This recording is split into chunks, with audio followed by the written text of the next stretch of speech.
My name is Heather. It's hard to admit, but honestly, I've never had much confidence in my looks. However, I do believe I'm a friendly person. Some might say it's a bit late, but I was able to get married in my late 30s. I thought to myself, I can't believe someone like me could get married, but that happy life did not last long. Who would have thought it would turn out like this? I was a woman who was never popular since my childhood. I wasn't particularly cute and I didn't have any special talents that drew attention. I was just average in both academics and sports. I simply wasn't the type to stand out. I met my husband in a certain diner. It was located a little away from the town center, but it was a discreetly thriving place, a kind of hidden gem. I loved that diner and went there often. It was a family-run business, managed by an elderly couple and their son. I would go there alone for a meal at least once a week, and over time, I began to interact with other regular customers. Although I was a shy person, thanks to this place, I was able to become more sociable. To put it simply, the son of the diner's owner, a man named Robert, was the one who would become my future husband. Robert and I gradually became closer, and one day, he asked me out. "Are you sure about me? I'm not that cute, you know." I had never had any serious romantic relationships. I can't say I never had any men in my life, but when my friends talked about love, I felt left out. But Robert told me, "I think you're cute when you're smiling and chatting with the other customers in the diner." By that time, I was already 36 years old. I was always worried if an old lady like me was good enough, but Robert just kept complimenting me. Once I realized there was someone who thought of me that way, I began to fall for Robert too. So when he asked me to be his girlfriend, I had no reason to say no. I felt incredibly loved. From that moment, our relationship was on the track to marriage. Robert's parents, who were also the owners of the diner, spoke kindly to me. Then, I finally got a marriage proposal. I couldn't believe someone like me could end up in such a happy situation. It felt like I was about to float off the ground. However, I would soon realize that my elation was nothing more than a terrible misunderstanding. By the time Robert proposed to me, I was already 38. When we got married, Robert, who had been living with his parents, moved into a rental apartment with me. At first, I thought we might have to live with his parents. I was a bit hesitant about that, so I was really glad when Robert suggested otherwise. It's not that I disliked his parents, but after all, they were still strangers. However, there was something Robert discussed with me. "Heather, I want you to help with the diner." Apparently, running the diner with their current staff was quite a challenge. If his parents were still young, it would have been fine, but it seems their strength started to decline after they crossed 60. His parents seemed grateful that I would join the diner. But I had my own job, so when he asked, I was really conflicted. I work in an office administration job. As a shy person, I had never considered working in the service industry. So, the idea of working as a diner staff felt like a high hurdle for me. But Robert told me, "Heather, you can talk to the customers, just like you have been. That's all you need." Hearing him say that, I made up my mind. I decided to quit my office job and switch to working at Robert's family diner. My coworkers supported me, and I put my all into starting my new life as Robert's wife and a service staff member at the diner. Initially, I was very nervous, but once I got started, I got used to it quickly, thanks to the many familiar regular customers that Robert mentioned. Gradually, I became able to greet other new customers brightly, and slowly started to gain confidence. Every day I work, I realize how diverse our customers are. We have regulars who always come in with their subordinates and order a lot of food, groups who come here after enjoying a round of golf as a regular routine, and others. And these customers accept me, making comments like, "Oh? A new staff member? Did you hire someone?" Or, "Oh wow, you're Robert's wife. That's a surprise. You're quite a looker, aren't you?" Robert's parents even said, "It's nice that Robert got such a pretty wife. Robert, you're a lucky man." I was thrilled to be complimented as being pretty or cute, even if it was just flattery, as I had never received such compliments before. So that's how my work started to settle in. However, being a service staff at a diner is quite time-consuming. Since we are open for lunch, I usually arrive at the diner around 10 in the morning and leave to go home around 10 at night after dinner service. We do have one day off per week, but on that day, I have to do a considerable amount of housework. Actually, Robert's parents go home right after the last order is taken at night. So it's just us doing the cleanup, and I tend to feel tired after such days. At first, I managed to cook dinner for us when I got home, but it gradually became more difficult. I started to rely on supermarket ready-made meals more often. After all, Robert prefers to have a relaxed meal at home, so I think this is unavoidable. I thought that since we are a restaurant, we could just prepare and eat something simple at the diner before heading home. However, as the days went by, Robert began to talk less and less to me. Whether at work or while eating at home, he speaks only when necessary, and he's become rather curt. It's only been a little over a year since we got married, and he's stopped touching me altogether. I finally said to him, "Hey, you've been looking gloomy all the time. If you have something to say, why don't you just say it?" Then, Robert said simply, "Huh? Nothing in particular. Just thinking that we're always eating supermarket ready-made meals food." I was a bit taken aback by his response. But I, too, am doing all the housework, and I want to take some shortcuts when it comes to cooking. After all, I'm tired after a day's work. When Robert gets home, all he does is take a shower first and then have a beer. I was honestly irritated by his comment, but I didn't want to make a big deal out of it, so I suggested, "Well, why don't we use the diner's ingredients and take them home to cook?" But for some reason, Robert became disgruntled. "What? That means I'd end up cooking, since I'm in charge of the kitchen." That's how he snapped back at me. "Well, it's for us to eat, so I can help too." But even when I said that, Robert stayed silent and spoke even less than before.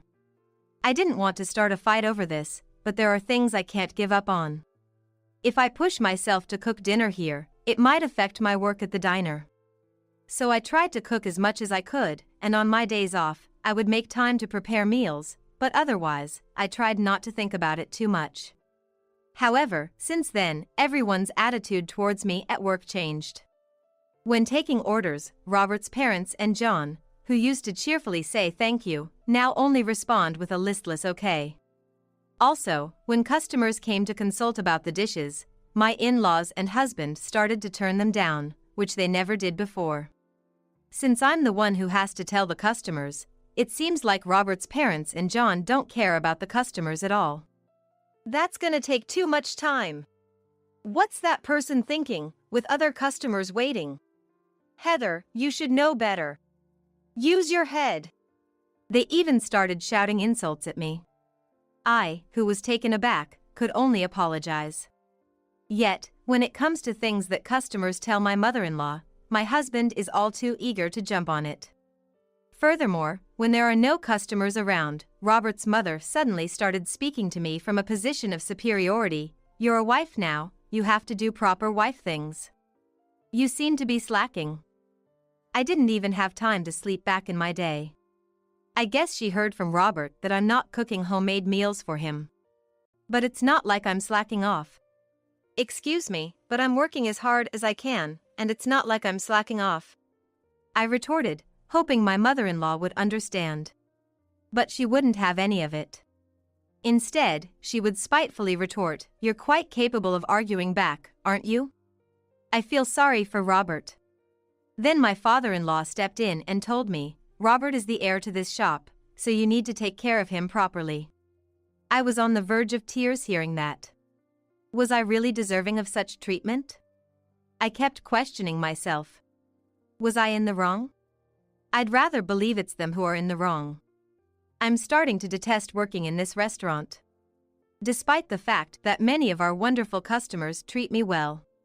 Thinking about them, I don't want to quit. "Heather, you're doing great today. You're also pretty, so I couldn't help but come again." I never imagined there would be so many people saying such kind things to me in my life. But each time a customer spoke nicely to me, my mother-in-law would say to me, "Don't get carried away. There's no way someone like you could be called pretty." She had grown comfortable uttering such cutting remarks. Under such circumstances, the kind words of the customers became my only solace. Every day is a struggle over whether I should quit or somehow carve out a path for myself. One thing is certain, I no longer have any love for Robert. To put it bluntly, we're just living together like a couple in name only, and I've come to think of my in-laws as nothing less than devils. I've started to realize that the good first impressions everyone gave were nothing but deceptions. How long will this go on? As I spent each day contemplating this, the answer was led by Robert himself. As time passed, Robert suddenly started coming home late. While he used to come home with me in silence after cleaning up, recently, he's been letting me go home first, and he comes home about an hour later. Curious as to what he was up to, I asked him after a few days of this pattern. "Hey, you've been coming home late lately, what's up?" To which Robert replied, without looking at me, "It's nothing. I'm just eating dinner at my parents' place." And then went straight to take a bath. Upon hearing this unexpected answer, I felt a wave of emotion stronger than sadness or loneliness. It was anger and indignation. So, he preferred meals that someone else put effort into? I was filled with an unbearable feeling. I was sure that Robert no longer had any love for me. At the same time, I made a decision to quit the restaurant. It seemed that to Robert and his family, having someone to add to the numbers was more important than who the person was. They just wanted someone to continue the family business. In that case, it didn't have to be me, did it? But I guess because I'm a clumsy woman when it comes to love, it was easy for Robert to approach me. Thinking about it that way, there's no reason for us to be together. And so, I decided to act. The next day, I worked at the restaurant and as usual, I was scolded. But for me, it was just a matter of enduring until the opportunity arose. They likely didn't realize that I was just biding my time. But that opportunity came quickly. While I was casually chatting with an important customer as usual, I was called by my mother-in-law from the back. "You, always loafing around. Are you just getting carried away? You really need to realize how ugly you are," she said with an exasperated look. But I immediately responded, "But the customers like me. I was even told that they'd be in trouble if I quit." Upon my cheerful reply, my mother-in-law angrily retorted even more. "Huh? What are you saying? We don't care if you quit at any moment. We think you're just in the way, can't you see that? If you can quit, then do so. We're just employing you out of kindness." She spoke so confidently. Perhaps my mother-in-law doesn't think I will quit so easily.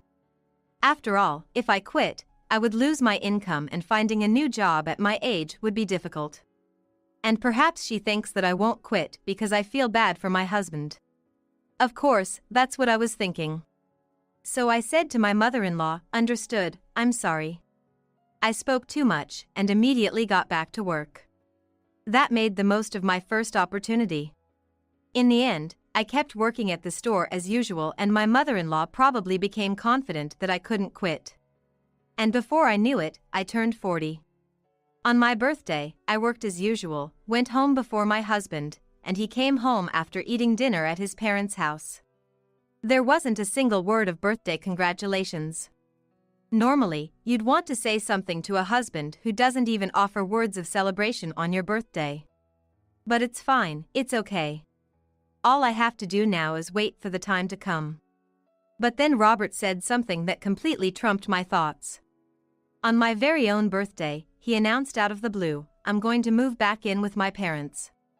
After all, I just love my mom's cooking. I was taken aback, to say the least. Robert seemed to have no qualms about it whatsoever. But I quickly regained my composure and calmly replied, "Oh, is that so? I understand." From the next day on, Robert really didn't come home. I won't lie, I was surprised, but I reassessed the situation and thought, it was just a matter of time, and proceeded with my plan. I went to the restaurant as usual, talked with the customers as usual, and was berated by Robert and my mother-in-law as usual. Everything was the same. Except for these last 2 days. On the third day of living apart, I had a person constantly calling my phone. It was Robert. "Hey! What are you doing? Where are you?" Of course, he would be surprised. I hadn't shown up at the restaurant even an hour after my usual starting time. "Where am I?" "I'm at my parents' house." "I had something to talk about with them," I answered honestly. Robert was furious. "What are you talking about? Hurry up and come here. We're past the opening time." It was clear he was panicking. But I just said one thing. "Huh? But your mom told me I could quit any time. I thought I'd agreed to that." With that, Robert seemed utterly thrown into confusion. I may have broken some rules, but it's true I was told I could quit any time. If I've broken the rules, so has my mother-in-law. But the real torment for Robert and the others was yet to come. When I stopped going to the restaurant, they must have thought they'd be super busy and short-handed. But it was quite the opposite. The customers suddenly stopped coming.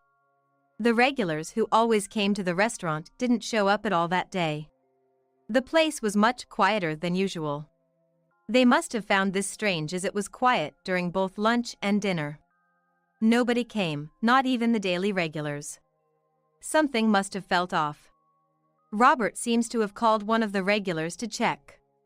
The customer then said, "Just by me not showing up for one day, you get the feeling something's off, huh? I really underestimated you. Not just you, but the restaurant as well. Even though you had such a wonderful wife, how could you treat her that way? I don't want to go to a place that treats a fellow worker so horribly.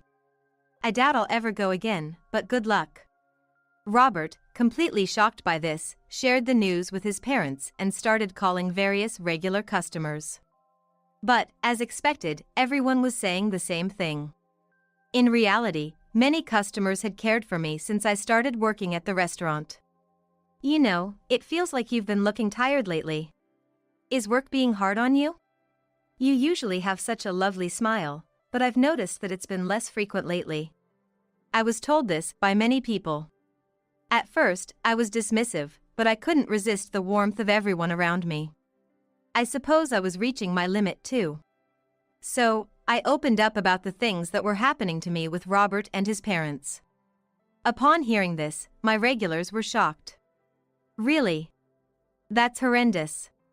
To think they were like that. No wonder we heard strange noises from the kitchen from time to time. We thought the place had improved significantly since you started working. If you were to quit, we wouldn't come here anymore. It's sad to see you leave, but if you've hit your limit, we understand. Just let us know." They all stood by my side. I couldn't stop crying. After receiving Robert's announcement of separation, I decided to quit. I wanted to say goodbye to my dear customers and to uphold my promise. I told them I was leaving. Everyone, from the regulars to those who spent a lot of money or brought many others with them. I just told my story honestly, and indeed, they stopped coming to the restaurant. This was certainly a heavy blow to the business. But it just goes to show how badly Robert and his parents treated me. The customers made that judgment. Only Robert and his parents failed to realize it. The next day, and the day after, Robert kept calling me. The number of customers had dwindled, and if this continued, the restaurant might need to close. I ignored his calls at first. After a week, I reluctantly picked up because I had something to say. "Please! I really am sorry. I want you to come back. I don't mind if you want to eat takeout from the supermarket, and if you're tired, you can take more days off." He was clearly begging me. However, I had no intention of returning to Robert. But I had one matter to settle, so I went to the restaurant during the midday break. His parents were there too, begging me to come back. "Heather, you can come back. You see, we're old." Robert also said, "You've come back. That's great." I did not return. "I just came to give you this. Take care," I said, handing him the business card of my divorce lawyer. "Hey, wait! Divorce? What do you mean?" Robert's panic was as if he had seen something beyond this world. But I didn't have the emotional energy to answer his question properly. "That's what I mean. If you refuse to accept it, you can prepare a lawyer or whatever is necessary." With that, I left the restaurant. I don't know if he heard my last words, but the divorce went through quickly, and I was thankfully freed from the oppressive control of Robert and his parents. Since then, all the talk about Robert's restaurant has been nothing but bad rumors. In fact, after a few months, the rumors themselves disappeared. There were whispers of unpaid bills to suppliers and landlords. People who spotted Robert and his parents said they looked gaunt as if they had eaten something bad. Well, they never bothered to understand my feelings. In return, I guess people no longer wanted to understand them. On the other hand, I started living in a new apartment. I became single again at this age, but I have the ability to communicate with a variety of people, so I should be fine. For now, I'm full of optimism and ready to enjoy my new life. They look like the very picture of happiness, don't they? I guess if we had kids, we might have had a family like that too. Daniel says, flashing a warm smile. His grin is soft, as though he's looking at something dearly beloved. At first glance, anyone might think Daniel, with that expression, is a gentle soul. But the reality is quite different. A small boy, surrounded by kind-looking parents, frolicking with joy. It's a shame for the kid, but I'm about to shatter their happiness. And I'm going to do it in the most terrible way. But all of this, every last bit, is Daniel's fault. If there's any blame, it should fall on Daniel, who betrayed me so cruelly. Their misery is all because of Daniel. My name is Betty Smith, a 43-year-old homemaker. I live with my husband, Daniel. I met Daniel through a friend. At the time, I wasn't particularly interested in romance, but Daniel proactively asked me out on dates. Gradually, I started to have feelings for Daniel and we started dating, which led to our marriage. We never had kids.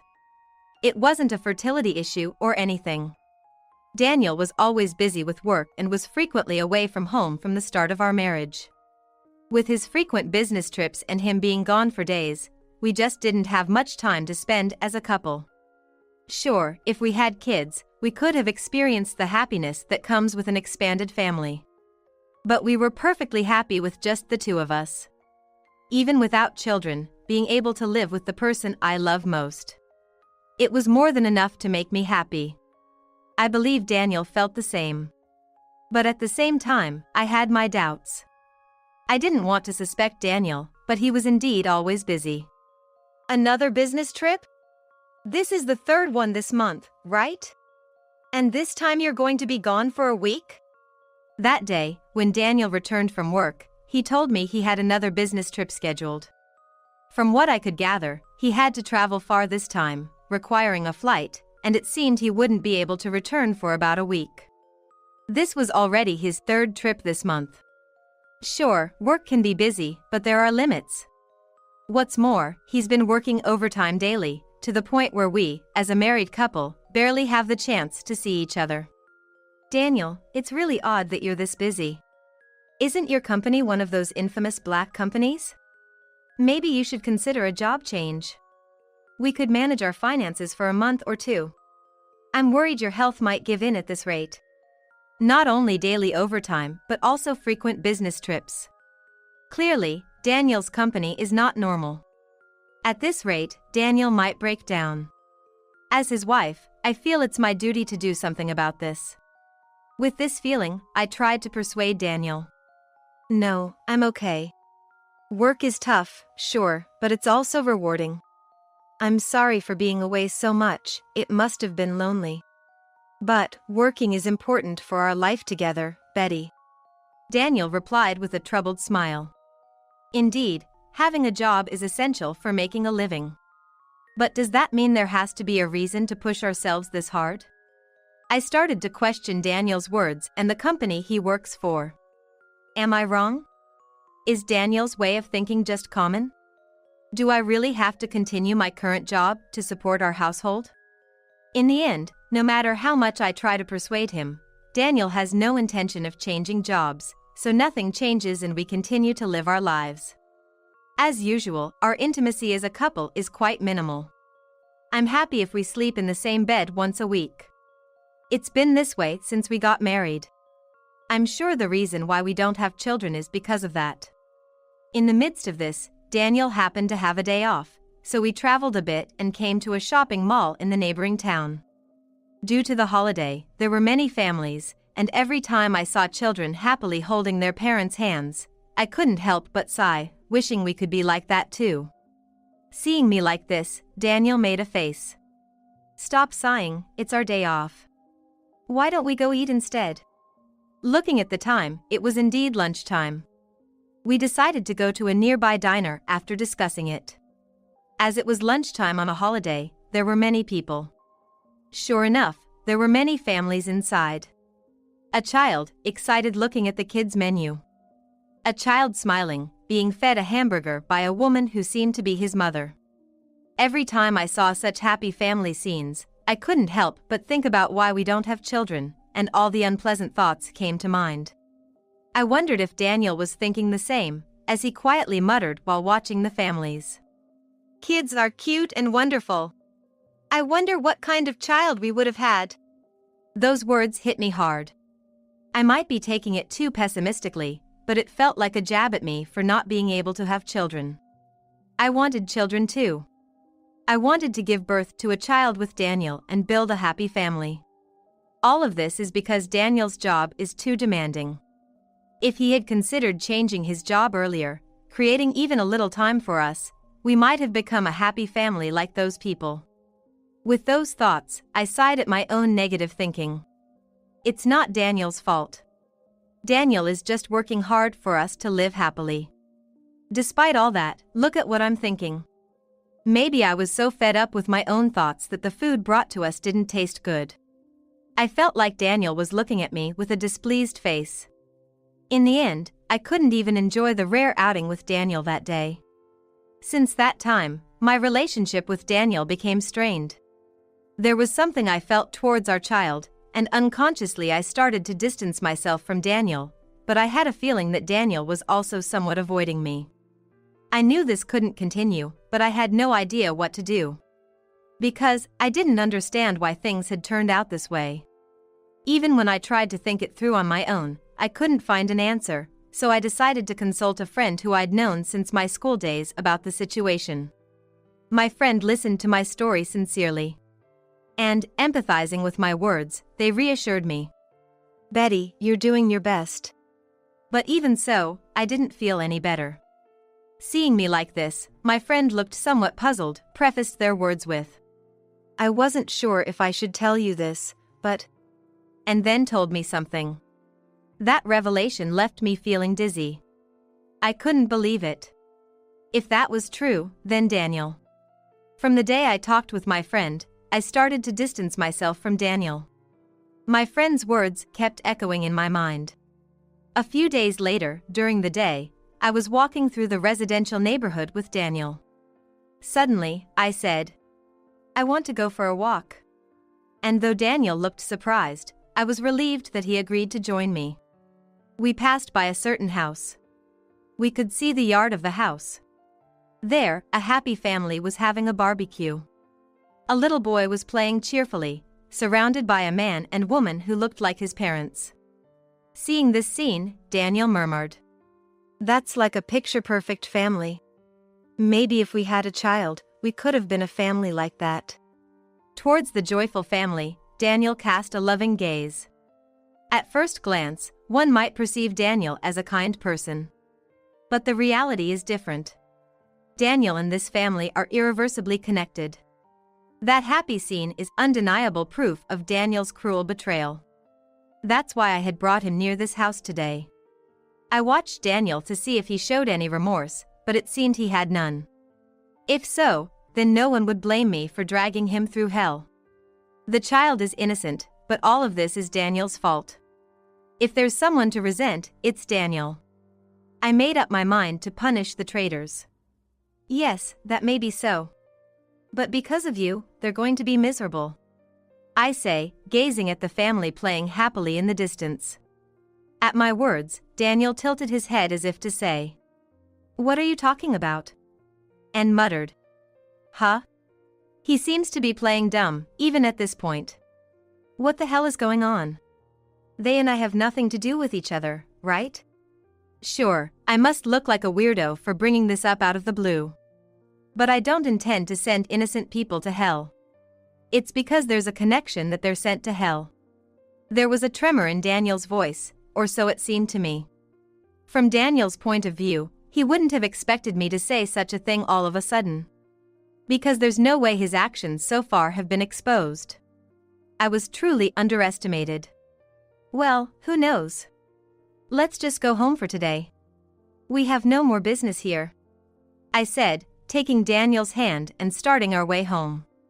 Daniel, looking uneasy at my behavior, kept saying things like, "What the hell is going on?" and "Why won't you talk to me?" But I didn't answer. The old me would have consulted with Daniel right away if I had a problem. Daniel was a dependable husband to that extent. Well, now I realize that was just to keep up the appearances of being a married couple. When I got home, I didn't talk much, just had some dinner and then shut myself in my room. Daniel, looking anxious the entire time, kept glancing at me, but I pretended not to notice. Late that night, I quietly left the house. Daniel was sound asleep, so he probably didn't notice me going out. I slipped an envelope into a mailbox at a certain house. That envelope was my trump card. I'm sure the owner of this house will be surprised when they see the trump card I've prepared the next morning. All of this is the fault of the traitor. I've just decided to punish the one who betrayed me. If there had been no betrayal, none of this would have happened. Happiness wouldn't have been destroyed. With each step I take, I feel a tightening in my chest as I realize I've come too far to turn back. I can't pretend none of this happened. I can't go back. The next morning, Daniel and I were having breakfast together. It was Sunday, but Daniel had plans to be out of the house for work as usual. Just then, the doorbell rang. Who could it be, this early in the morning? Daniel, suspicious, got up from his seat to check the doorbell monitor. Then, the sight that spread before him made Daniel exclaim, "Why?" The people on the screen were the couple from the house we had visited the day before. A man, presumably the husband, his face red, spoke through the intercom. "Sorry for disturbing you so early in the morning. We have something to discuss, could we come in?" Watching the man, the woman turned pale, exclaiming, "Oh, hold on, please stop. Let's go home.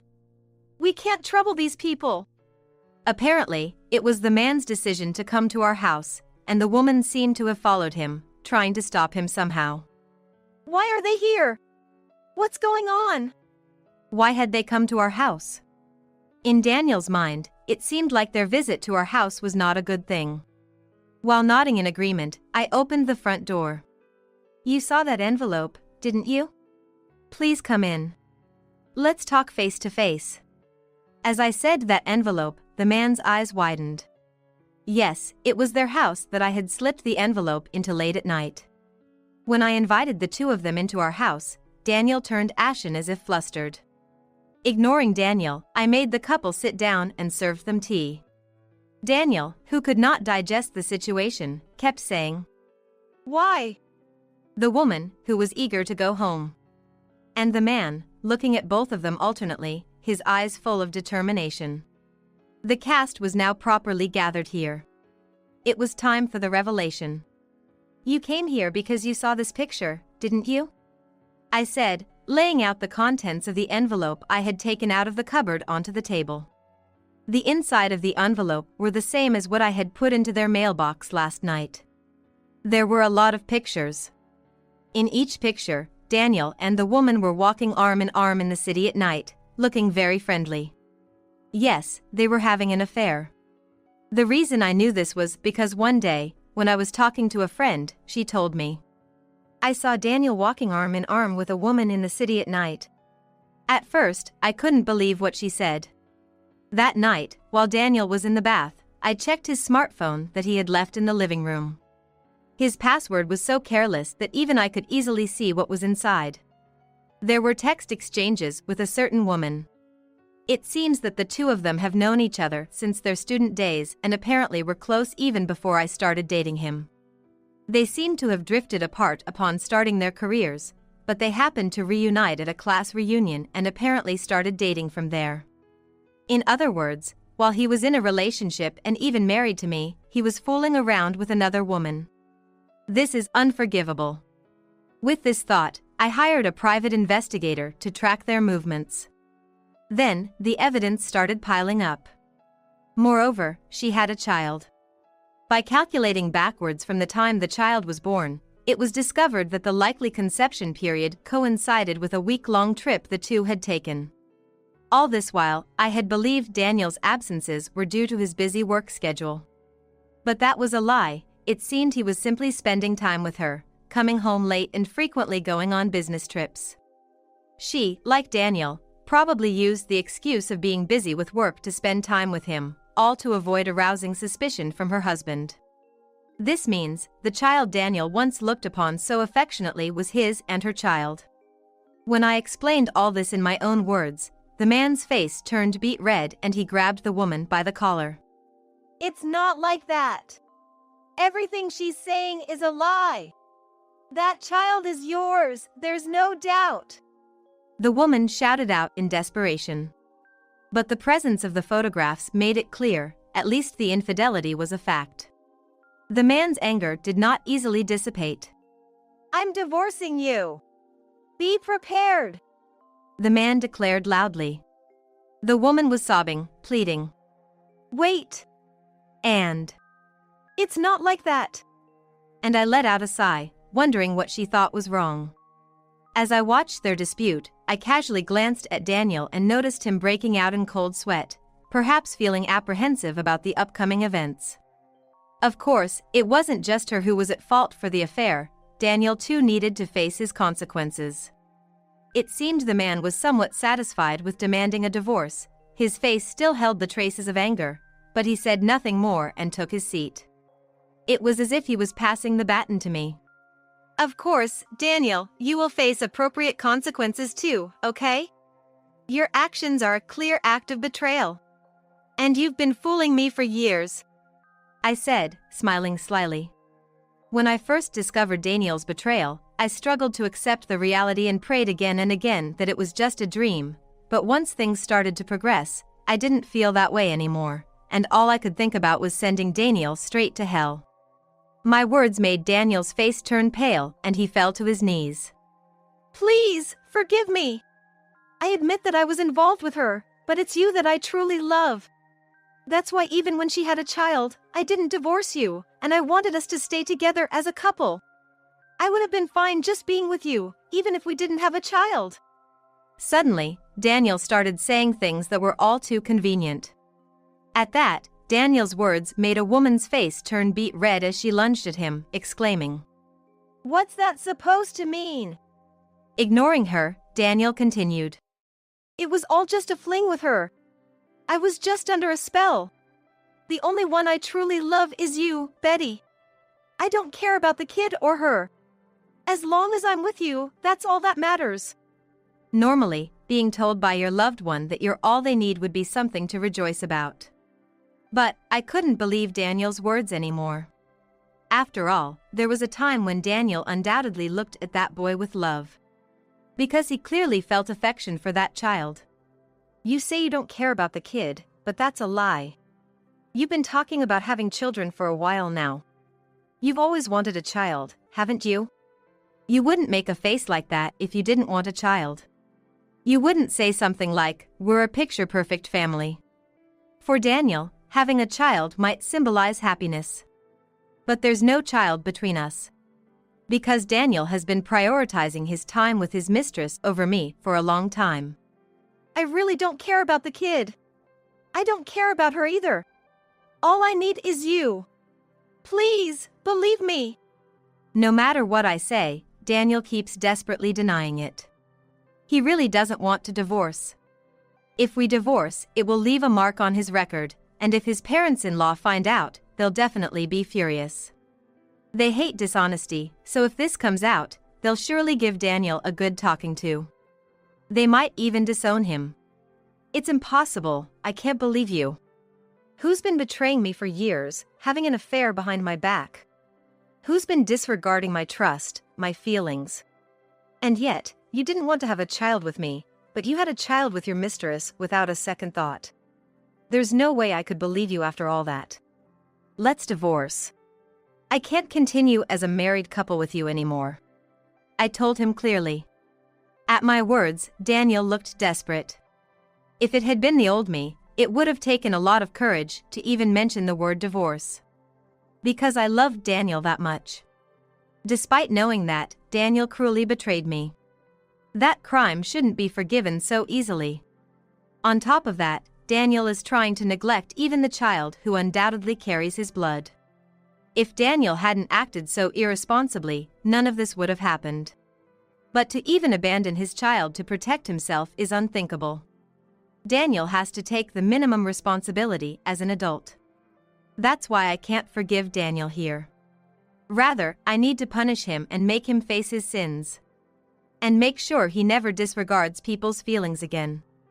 The woman he cheated with, her face red with anger, was sobbing uncontrollably.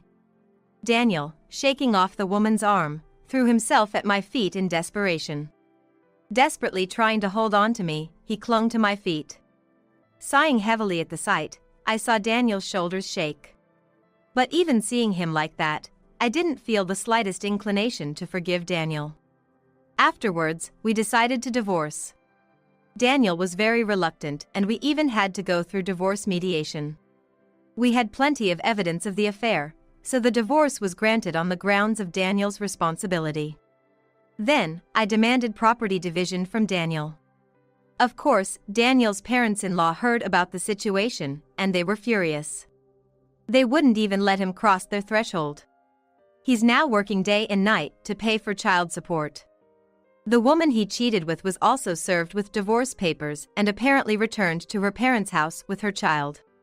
According to her husband, her parents are furious and she's going to be working like a horse with no time for leisure while they're around. Thus, we were able to properly punish Daniel for his terrible betrayal. To be frank, there were plenty of things that stressed me out, and I felt quite worn out. Nonetheless, I felt a sense of relief having been able to administer divine retribution for the betrayal that persisted for so many years. Since then, I've moved and have been living peacefully in a new place. I still meet up often with the friend who helped me during that time, enough to chat about how tough it was back then. Having experienced such a harsh betrayal, I've had enough of married life for a while. I guess I'll be living on my own for a bit. It's my life, after all, so I've started to think that's okay. From now on, I want to live for myself. I can't stand you. Not your attitude, not your words, none of it. Ever since I became pregnant with our second daughter, Joan, my mother-in-law, has somehow adopted a confrontational demeanor. I couldn't hide my surprise at the drastic change. But that's another issue entirely. I couldn't suppress my anger, thinking about our home being left in shambles. And to involve our eldest daughter. Unforgivable as a parent. Absolutely, I won't forgive. Am I just supposed to stay quiet after all that's been done? I'm going to teach Joan a lesson. I made up my mind.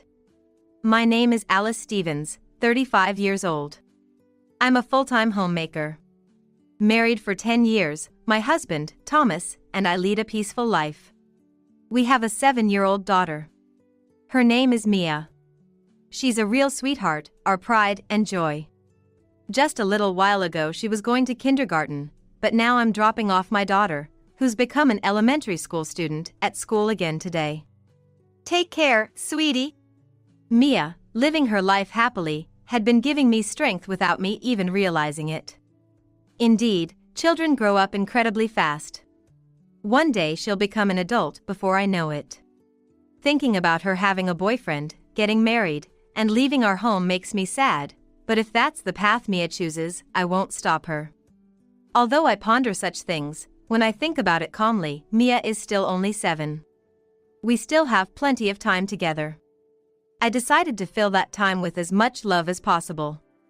Since we don't have many children in our family, Mia has always been the center of affection. Joan, my mother-in-law, was one of those who adored her. Alice, how's Mia doing? She's doing great. Is she using the notebook I got her? Yes, she loves it. A week ago, Joan bought a notebook for Mia. When I told her that Mia was enjoying it, Joan seemed delighted. My father-in-law passed away a few years ago. Living alone in her house must be lonely. That's probably why every time she sees me, Joan always asks about Mia and Thomas. Talked to my mother-in-law today. She was asking about you and Mia. That's just like her. Thomas seemed pleased when I told him about the conversation with Joan. That was a few months ago. A new change had come about in our family. Unbelievably, we were having another child. This came to be a few weeks after Mia turned 8. From the examination results, we found out it was a girl. When we broke the news to the kids during dinner, Mia stopped eating, her eyes sparkling. A little sister? Yes, Mia, you're gonna be a big sister. When I said that, Mia was overjoyed, raising her arms in celebration. Seeing this, Thomas too seemed delighted. A girl. That's awesome. Whether it was a boy or a girl didn't matter one bit. We were just happy to welcome another life into our family. That day, the conversation revolved around this new life. Mia was especially excited about becoming a big sister. We spent the evening imagining what it would be like once our family grew to 4, places we would like to visit, things we would like to do. The next day, I decided to visit Joan, who had always been good to us, and tell her about our new child. When I arrived, Joan greeted me with a warm smile. So, you're having another baby. Congratulations. Thank you. Joan blessed us with a beaming smile. So, is it a boy? It's a girl. I was certain that Joan would be thrilled. I figured she would shower the new baby with love, just like she did with Mia. I was excited to see her reaction. But to my surprise, Joan's face fell into a clear frown. Oh, I see, a girl. I was taken aback by her upset attitude.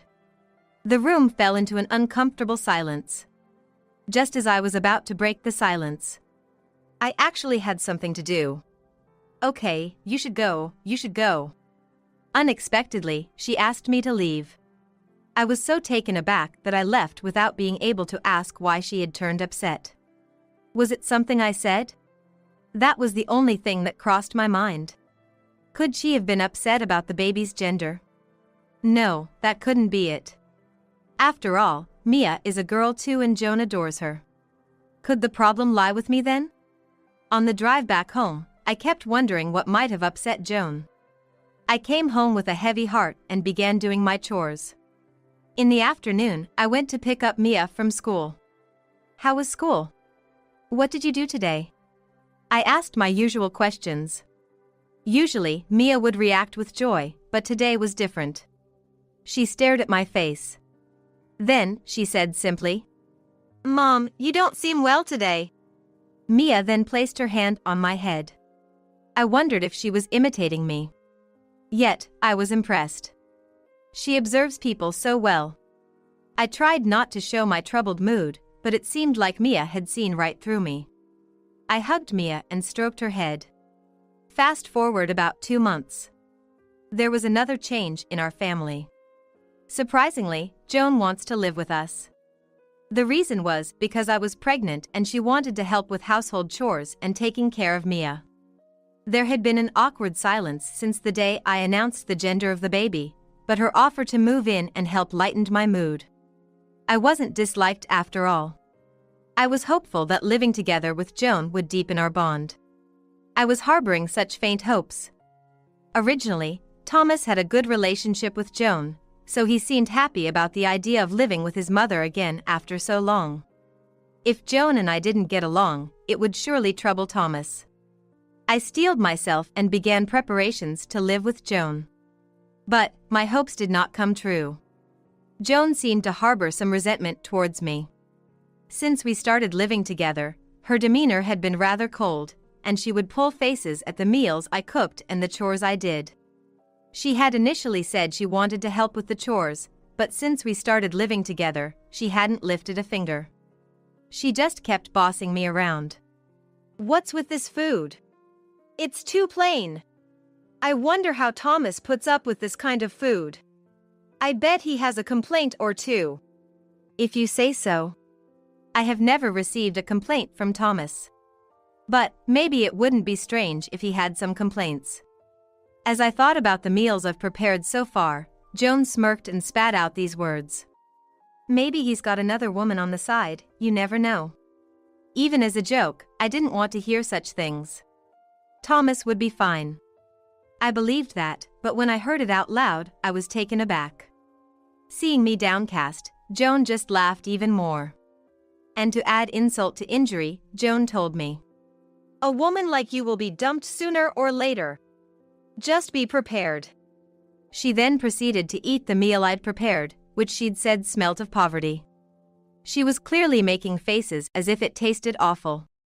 I wish she wouldn't bother eating it if she's going to be like that. I could painfully feel my mental state being chipped away by Joan's words and actions. Fortunately, Joan was very kind to Mia. Mia seemed to be fond of her, which was a relief. But I couldn't shake off the suspicion that Joan might be doing something to Mia when I wasn't around. I found myself harboring such doubts. I had subtly asked Mia what kind of conversations she was having with Joan. But Mia seemed to enjoy talking about school and study, things like that. Complicating matters, Joan played the role of the good mother-in-law in front of Thomas. Alice dear, is there anything bothering you? Please feel free to talk to me about anything. Thank you. Without any proof, opposing her here would only be disadvantageous. I managed to force a smile and listen to Joan's talk. However, 4 months after we started living together, my belly was getting bigger, and honestly, I was getting tired of dealing with Joan. If I felt ill and fell asleep on the sofa, she'd wake me up and scold me for not doing housework. When I couldn't serve a decent meal because I couldn't stand the smell of food, she would bring up her own pregnancy and tell me how incompetent I was as a wife. I was fed up with this life. I knew it was late, but I made up my mind and decided to consult Thomas. Can we talk a little about your mom? Mom? What's up? I told Thomas how Joan had been treating me. It was painful to remember everything that had happened so far. I didn't realize that. I'm really sorry. Thomas believed what I said. And then he told me a surprising fact. Actually, Mom has always been stubborn, or should I say bad-tempered. If something doesn't go her way, she gets upset right away. I hadn't noticed because it hadn't happened lately, and I'd let my guard down. I'll talk to her. I hadn't imagined that Joan had such a personality. With my tired mind, I thanked Thomas. But Joan's attitude did not change. In fact, it might have gotten worse than before. The frequency of her ordering me around increased, and lately, she even stopped making her own drinks. Joan, can't you at least make your own drink? Shut up. Don't give me orders. I don't care if you're pregnant or what, you're a housewife, and it's only natural for you to do everything around the house. When I was pregnant. And so began Joan's self-praise. You and I are different people, so our hardships must be different too. I wanted to tell her off, but I just didn't have the energy. I continued to listen to Joan's story so as not to upset her. Living that way, I had a strong ally besides Thomas. That ally was Mia. It seemed Mia could sense my mood. It was astonishing how perceptive she was for an 8-year-old. Of course, I was aware of how unfair it was to make a child worry about me, and I felt guilty. But I couldn't bring myself to cheer up. That's when Mia spoke up. Mom, are you okay? You seem down. Do I? Yeah, you're not smiling at all. It seemed she sensed something from my facial expressions and my mood. I apologized for making her worry, but Mia, with a smile on her face, said, "I'll protect you if anything happens, Mom. You don't have to worry about anything." When did she grow up to be such a reliable kid? While I was happy as a parent, I also had mixed feelings. After that, Mia began to look after me more. Mia had begun to keep her distance from Joan. Perhaps she'd witnessed Joan shouting at me. Joan tried to win Mia over, but when she couldn't control her as she wished, Joan started acting cold towards Mia. What kind of adult does that? Such a selfish person. I was disgusted, but if Joan ever harmed Mia, it would be too late. I began to pay more attention to Mia. "Mom, are you okay? Tired? I can help you with the dishes." After that, Mia began to help out even more. "Thanks for your help." "Well, you're pregnant.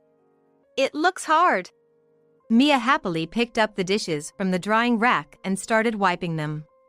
Out of the corner of my eye, I saw Joan's face looking very displeased. She probably didn't like that we were helping each other. I didn't care. If she had something to say, she should just say it with her usual gusto. I thought about this as I worked with Mia. Several months later, my due date was approaching. When I gave birth to Mia, there were no particular issues, but this time, due to the stress, I was not feeling well and had to be hospitalized early. The one I was worried about was Mia. If she were to be victimized by Joan while I was away, it would be unbearable. After some thought, I came up with a plan. The plan was to have Mia come to the hospital after school. It might be a burden on her, but luckily, the school and the hospital are within a reasonable walking distance. If Thomas could pick her up after work, both Mia and I would feel at ease. After all, there would be no issue with Joan being home alone. She should be doing whatever she likes. I proposed to Thomas and Mia, and both of them agreed. 1 week after the proposal. Finally, the day of my hospitalization arrived. "Mama, I'm coming to visit you." "Thank you, I'll be waiting." I sent Mia off as usual and started making the final preparations to go to the hospital. Joan, who had been watching, seemed grumpy as always, but today she seemed somewhat happy. "Finally, the day has come. I wish you would just not come back." "Say whatever you want. This hospitalization was brought forward because of you, you know." "Huh? I haven't done anything, have I?" "The stress at home caused my health to deteriorate. It's all because you keep complaining." Knowing that I won't see her for a while, I vented all the things I had been holding back. "I'm the one complaining. I haven't said anything. When I was pregnant." I'm tired of that story. Tell it to someone else." "You're an ungrateful woman. You should listen to what I say." I ignored Joan's rant and continued with my preparations. Eventually, even Joan, who had been making a fuss, seemed to realize it was futile and disappeared without a trace. When I looked at the clock, it was almost noon. I grabbed my bag in a hurry and headed to the hospital. Life became quite comfortable after being hospitalized. I didn't have to hear any complaints from anyone and didn't have to do any housework.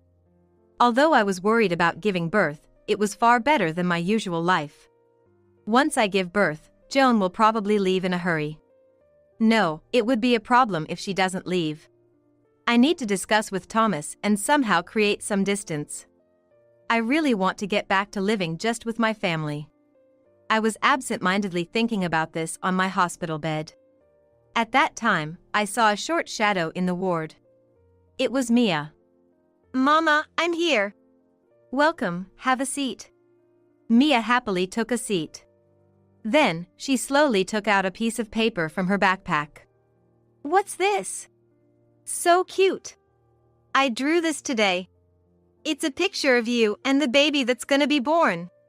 Mia must be really looking forward to the baby. I couldn't help but appreciate Mia, who had drawn such a cute picture. "Thank you, it's really good. I feel better." Perhaps because she was praised, Mia was unusually shy. But honestly, she's really good. I can't help but think Mia has many talents. Is that just parental bias? Mia took out some worksheets and a pencil case from her backpack and began to do her homework. Several hours later. It was about the time it got dark outside. Thomas came to my hospital room. After a brief chat with Thomas, he and Mia left for home. I heard Joan has been quiet recently. Apparently, she's still looking grumpy with her brows furrowed all the time. They laughed, saying that no one approaches her. About a week of living like that passed. Finally, it was time to give birth. I was extremely anxious, but before I knew it, I was put under anesthesia, and when I woke up, the baby was born. Thomas and Mia were in the hospital room with the baby. They both looked happy that I had woken up. Our new life is about to start. I couldn't contain my excitement. The baby was so cute. Really? I can't wait to see him. Since I can't move yet, meeting my baby face to face will have to wait. She must be adorable. Looking forward to that, I awaited the day. 10 days after giving birth, I was able to be discharged from the hospital without any issues. On the day of discharge, Thomas came to pick me up. With his support, I got into the car with the baby. Are you okay? Can I start the car? Yeah, I'm fine. Thanks. As the car Thomas was driving swayed, we headed home. Starting a new life is great, but there were things that made me anxious. That would be Joan. She must be at home. I don't expect her to love the baby unconditionally. I have to do everything I can to protect this child. As I was thinking about various things, we arrived home and opened the door. I'm home. But something felt off. There was no sign of anyone. And the living room, which could be seen from here, seemed a bit more spacious than before. Thomas also seemed to feel a bit strange, and as we cautiously peeked into the living room, our house was entirely empty. What's going on? This is. Baffled at first, we quickly guessed who could have done this. It must have been Joan. This did my mother-in-law. My mom! What should we do first? We should contact Joan, but I felt the need to get in touch with Mia first. I immediately texted Mia. Where are you now? No response came for a while. I was worried, but then I realized she would be in school right now. There had been no word of her missing school, so she should be in a situation where she can't access her phone. Mia's at school. Ah, right, of course. We were both too anxious. The lack of response was understandable. Just then, our phone chimed with a notification. The sender was, to our surprise, Mia. Who are you? I don't have a mom. What? What? Thomas, who had been looking at the screen with me, also blurted out in surprise. What on earth is happening? An unexpected reply from Mia, saying she had no mother. Everything was strange. We tried to call her quickly, but she didn't pick up. The only message we got from Mia was, "Don't call me. I'm selling that house. My grandmother says you should leave as soon as possible. We need to go to her house right now and confront my mom." We quickly got ready and headed towards Joan's house. When we arrived and Thomas rang the doorbell, Joan came out immediately. "What's the rush?" Mom, what's the deal with our house? What are you talking about? Don't play dumb. You also used Mia's phone without her permission, didn't you? Joan continued to feign ignorance. In her right hand, Joan firmly grasped Mia's cell phone. "Joan, that's Mia's phone, isn't it? Why do you have it?" I'm just holding on to it." "Well, can we take a look then? If you're just holding on to it, you shouldn't have sent any messages. You know, we got a message from Mia's phone just a while ago." As I pressed her, Joan gradually started to frown. "Anyways, let's get inside. We can talk about it there." When Thomas said so, Joan, who seemed to have given up, led us into the room. We sat on the sofa and started to inquire about the room and Mia. But Joan remained silent. She carelessly threw Mia's cell phone and started to cross her legs.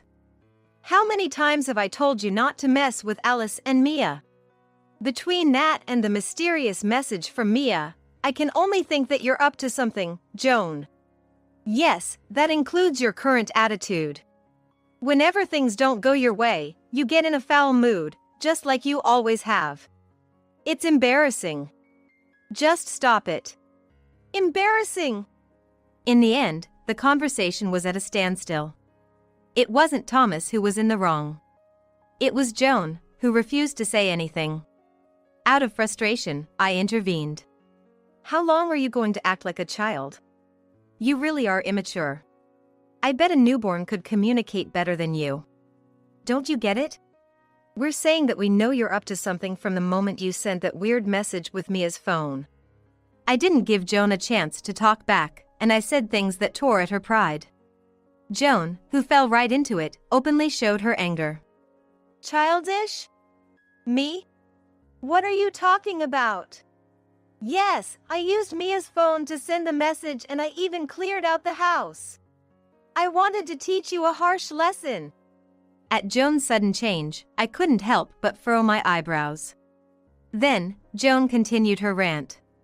Listen, the whole problem is that you only give birth to girls. I wanted a son to carry on the Joan family name. And Thomas, how dare you lecture your mother? I didn't do anything wrong. It's all Alice's fault for not being able to do anything. That's when it all clicked. Ever since I announced my second pregnancy, she was in a foul mood, and she had a short temper because I didn't give birth to a boy. No, it's not Alice's fault. It's all because of you, Mom. You! Joan, having been harshly criticized by her own son, was becoming redder with anger. Do you even understand how shameful your actions are? I've been saying it, haven't I? I did nothing wrong. As usual, Joan didn't bend her opinion. Thomas, after a moment of thought, looked straight at Joan and said, All right, if that's what you're going to say, then I have something to say too. What is it? Spit it out. I'm cutting ties with you, Mom. Ties? The moment she heard Thomas's words, Joan's complexion noticeably changed. She probably didn't expect her own son to cut ties with her. Wait a minute. Please reconsider. After all the havoc you've wreaked on our family, you've got some nerve. I won't change my mind. I'll make sure our relatives know just how terrible a person you are too. No way. Hold on a minute. And what happened to our furniture at home? Indeed, where did all the furniture go? There was quite a lot of it, and it couldn't possibly have been managed by Joan alone. I gave all the furniture to the junk removal service. I wanted to upset you, but I only wanted to annoy you a little. What were you thinking? You probably used Dad's inheritance to do this. It's unfair to Dad to hire such services. Indeed, he would not have wanted what he left behind to be used for such spite. I can't help but feel Joan is childish. Then give us the money to replace the furniture, Mom. It's not our fault. I can't. Replacing furniture. You sold the furniture to the service on your own, right? We don't need to spend our money. Please listen to my last request. As Thomas implored, Joan dropped her gaze, looking utterly dejected. After that, Joan replaced the furniture, they severed ties, and the matter was resolved. Having lost her connection to Thomas, Joan reportedly lost all her spirits. According to a relative who visited her after hearing Thomas's story, her atmosphere was entirely different from before. That relative said, "She was always quite stubborn. Maybe she learned her lesson this time?" So even relatives perceived her that way. Hopefully, this will prompt her to reconsider how she lives her life. Our family is living happily in the house we have been living in. We will no longer be bothered by Joan. We're able to fully engage with our family, and it's fulfilling. Mia watches over the baby with concern, which is adorable. She seems to want to play with them soon. Right. That's what a warm family is. Through this incident, I felt the kindness and reliability of Thomas and Mia. How much have these two supported me? I want to give my all to repay them from now on. I married you to take care of her, remember? My husband said with a smirk as he lugged a massive black suitcase behind him and stepped out through the front door, leaving his bedridden mother and me behind. He was off to Hawaii with a skip in his step. I couldn't believe he was going on a vacation, leaving his ailing mother. Although he was never the most considerate man, this was a new law that left me speechless. I swore to myself he'd pay. At that moment, my mother-in-law stood up with a smile and said, "Let's go us two." I was so taken aback, I didn't know how to respond. "Go where?" I managed to ask. She just grinned back at me and twinkled in her eye. "My name's Susan. I'm 42. I met my husband at work. We became close after many shared coffee breaks and got married when I was 33.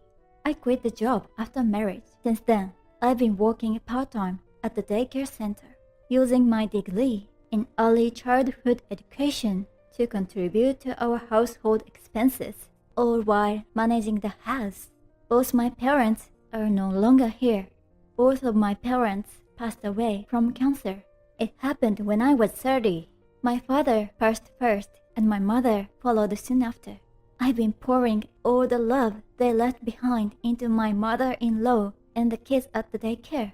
My mother-in-law treated me with such kindness. That alone makes my marriage to my husband worthwhile.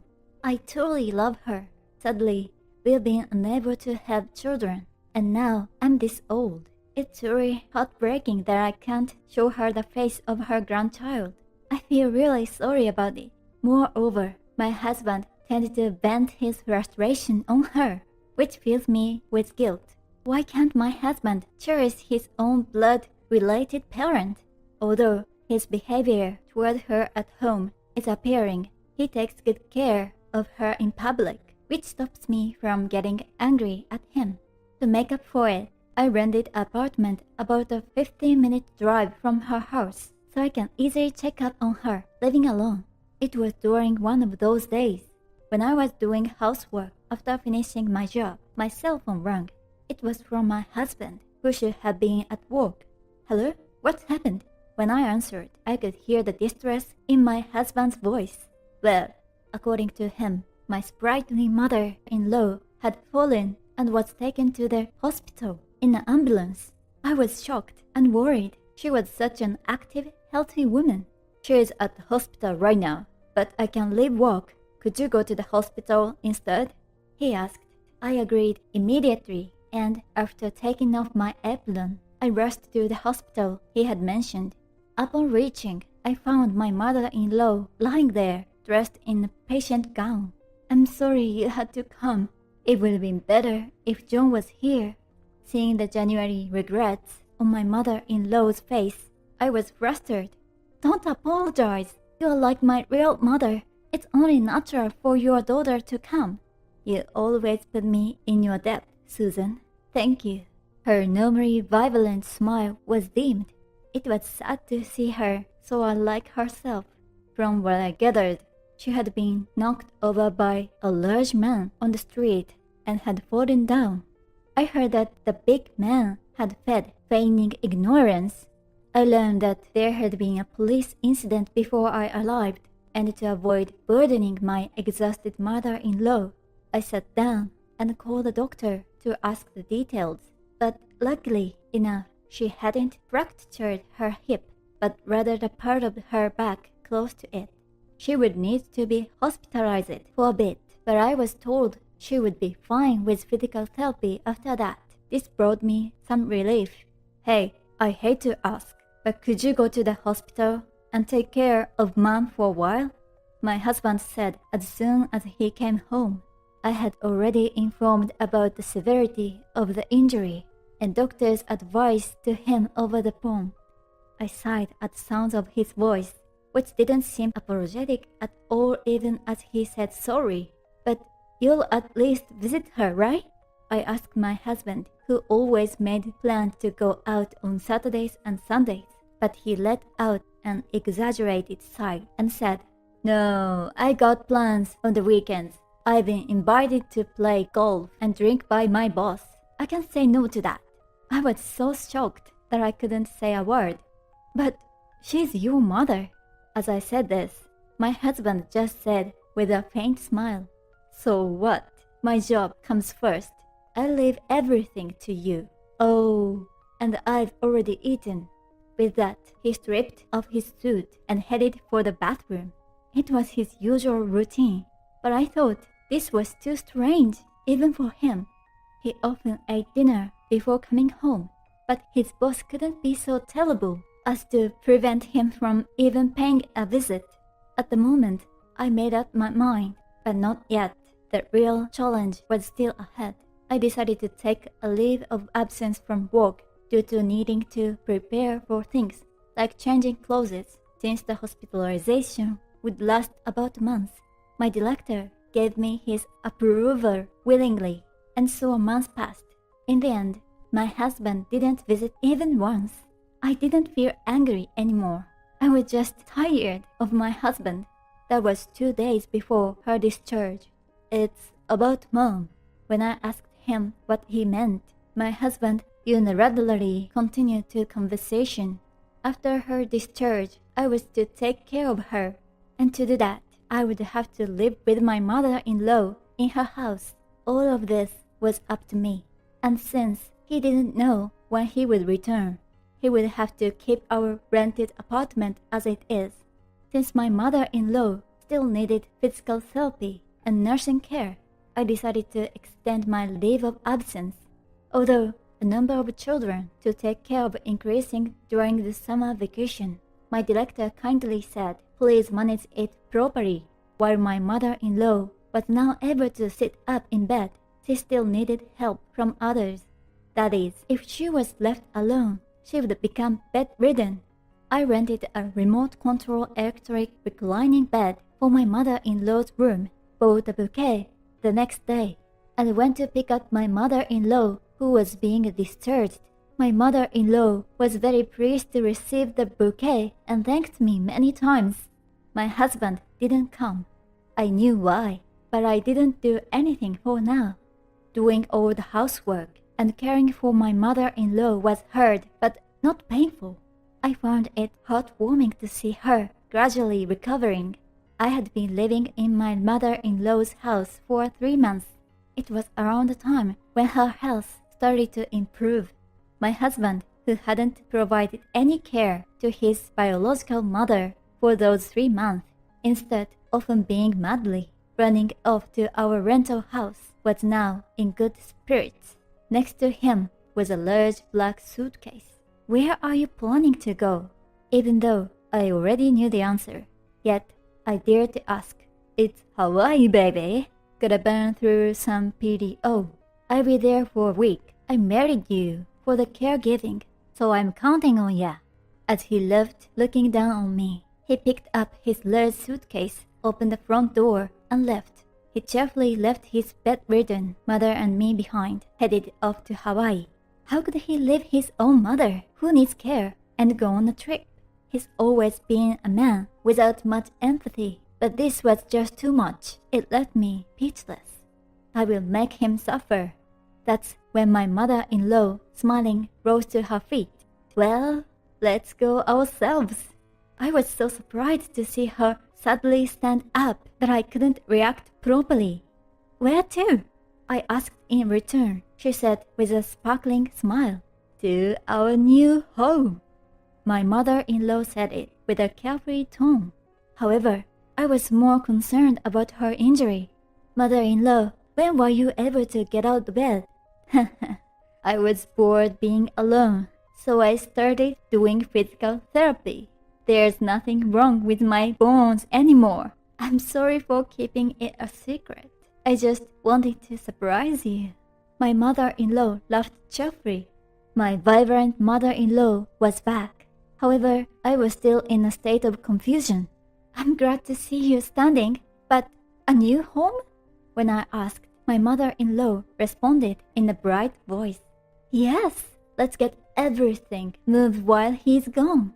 Don't worry, I had a modern house built just 3 stations away. We can move with just one phone call." Then my mother-in-law told me something unexpected.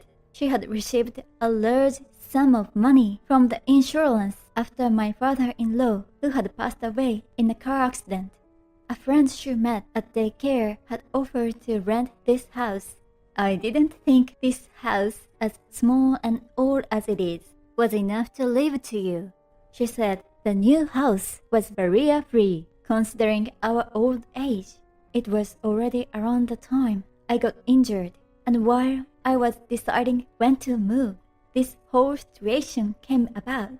But my mother-in-law continued, "Now I can repay you for your kindness. Let's quickly call the movers and get this done."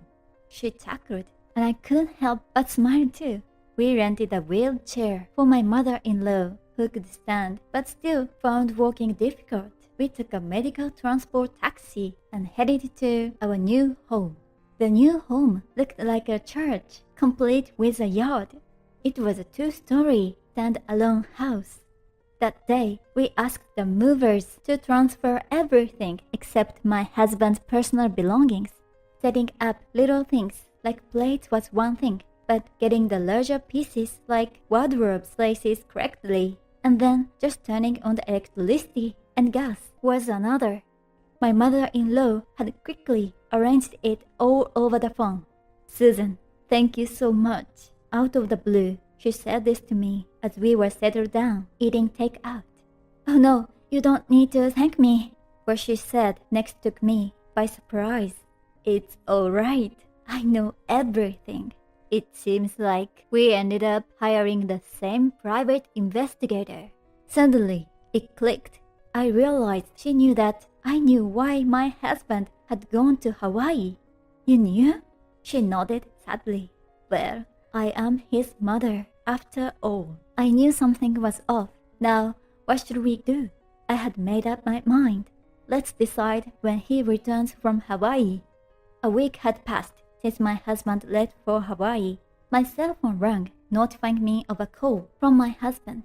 As I expected, I thought to myself and picked up the phone. "Hey, what's going on?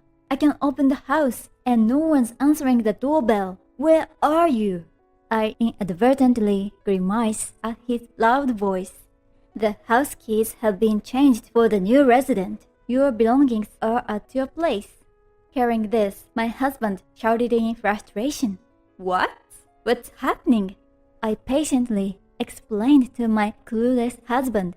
"Your mother's house is hers, not yours, and the only house under your name is rented apartment. So, even though it was hassle, I moved all your stuff to the apartment." As expected, my husband blew up. "What's with your attitude? Where are you? At the apartment?" I let out a sigh. "I can't tell you where I am. Your things are packed in suitcase. So why don't you go back to the apartment quickly and maybe call your mistress?" Suddenly, my husband was flustered. What? How do you?" I sighed again. "Reflect on your actions. I had a private investigator look into it because I was suspicious. I'm prepared for divorce." "Wait, let me at least talk to ma'am."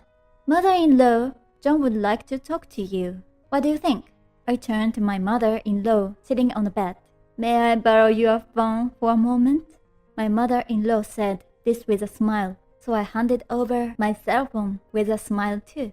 "Oh, Mom, come on, you're kidding, right? Enough with the jokes." My mother-in-law said, pretending to be surprised. "Are you still saying such things? Even after having an affair? Don't you have any shame?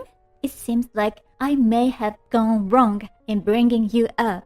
Everything Susan is saying is correct. There is nothing more to add." After saying that, she handed the phone back to me, still smiling, and added, "If you have something to say, go ahead." "I'm sorry. It seems like I read him not properly, so it led to you marrying such a foolish and overly optimistic person." My mother-in-law spoke loudly, making sure the voice could be heard on the other end of the phone. "Well, that's how it is." She unilaterally hung up the phone and turned it off for now. We are now in our long-awaited new home. We had just finished the morning chores and were having a casual conversation with my mother-in-law. Her room was the spacious garden view room. My room was on the second floor.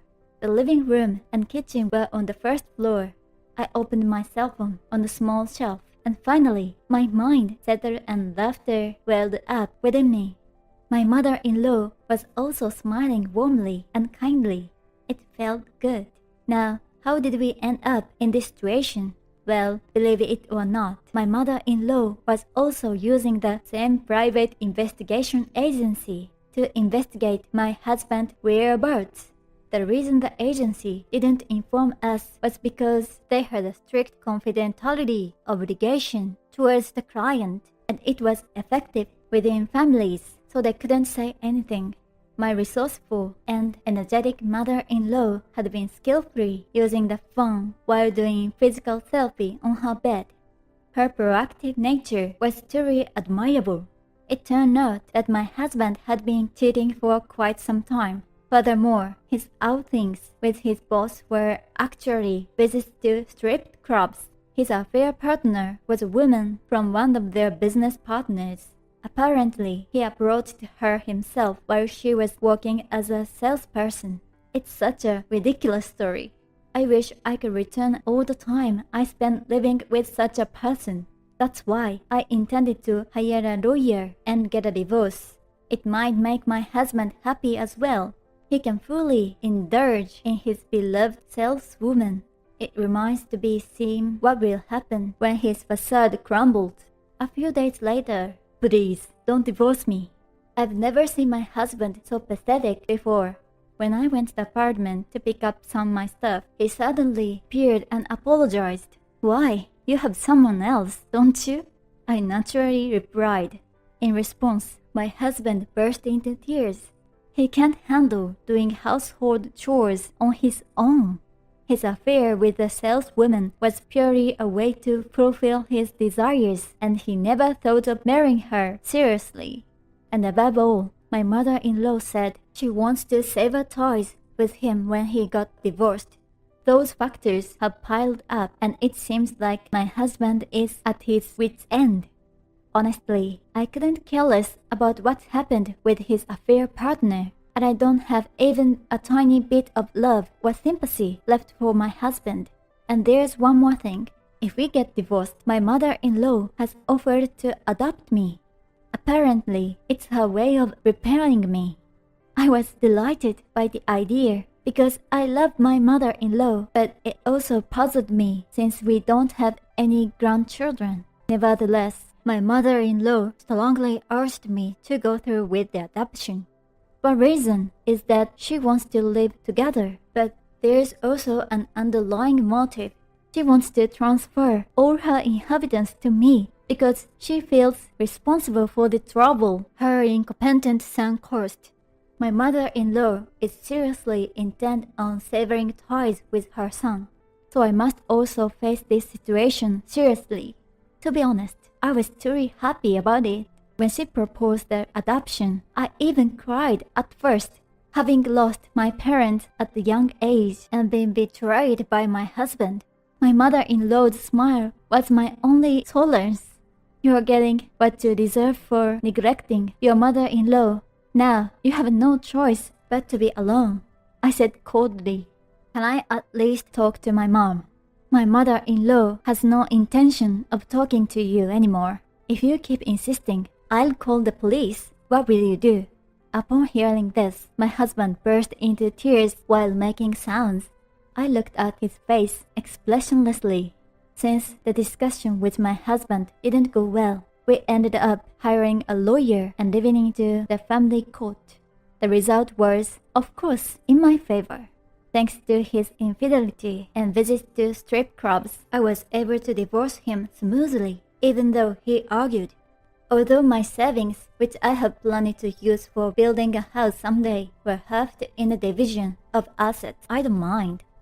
My mother-in-law's condition has been steadily improving, and by the time the trial was over, she had fully recovered and even resumed her works.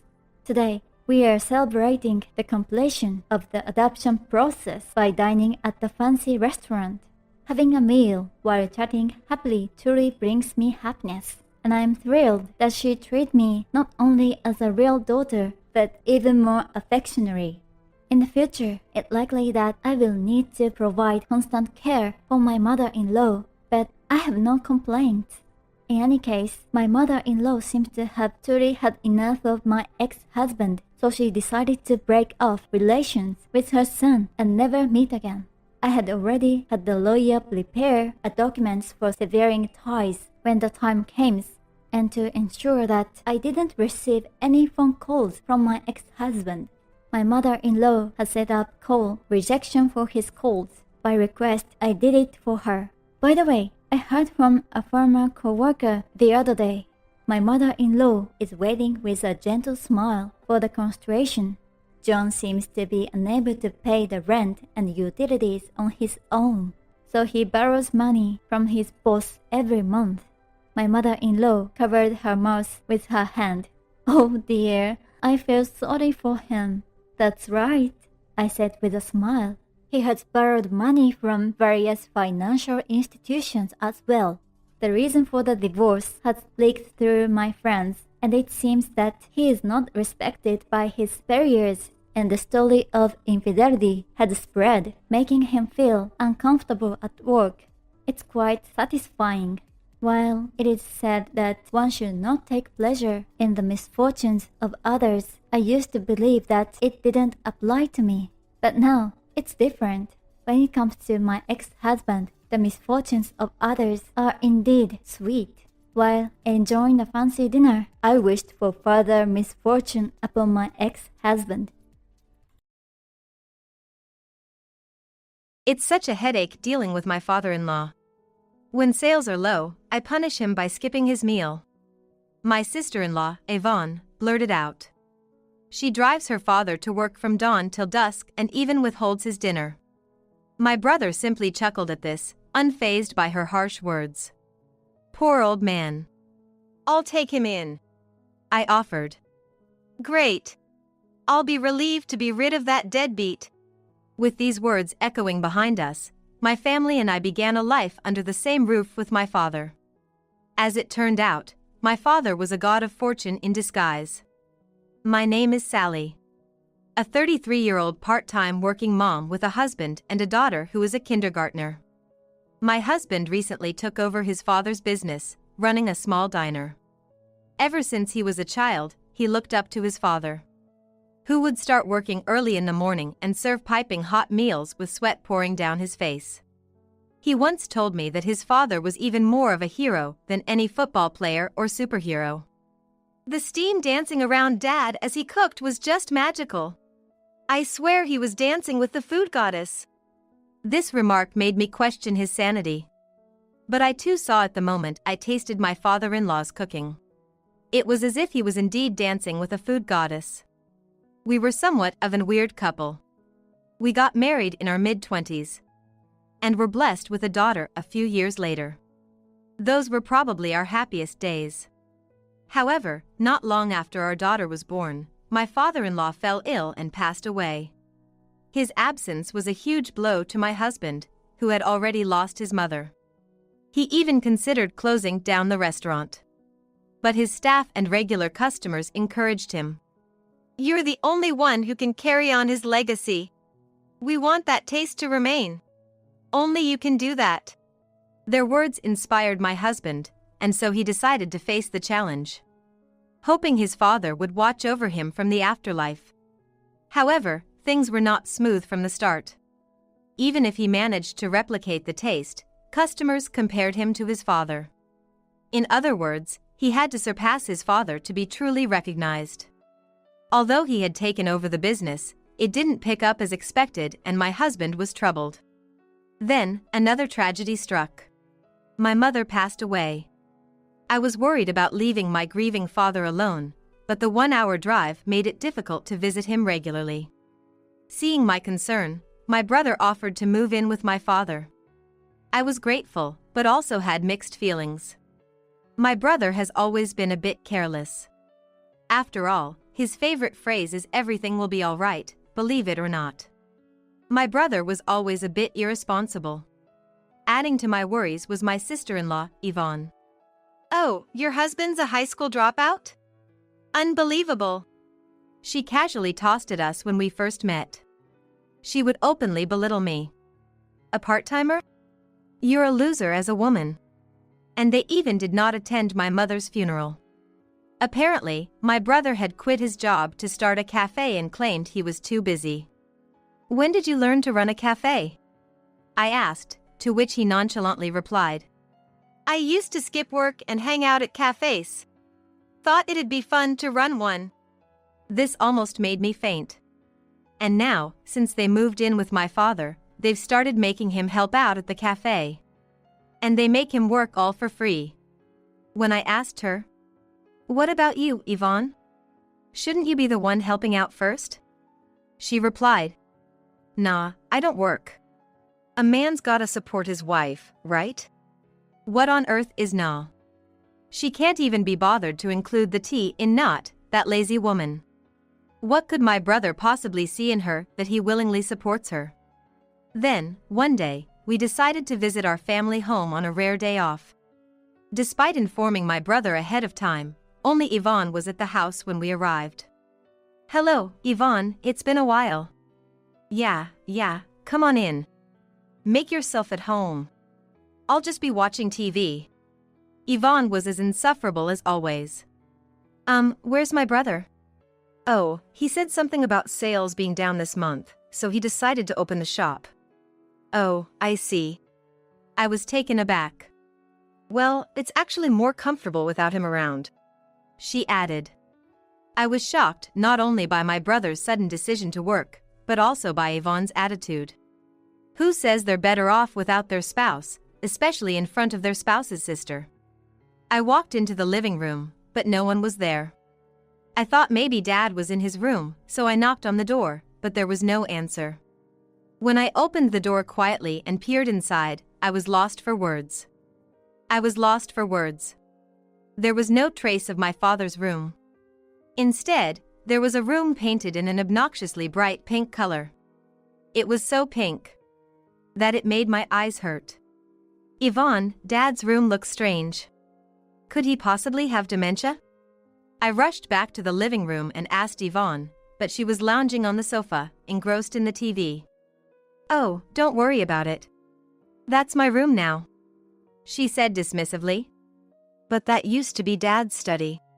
It was a waste of space, so I got rid of it. Books don't do anything for you." "Got rid of it?" "And I made it into my room. Isn't it cute, all pink?"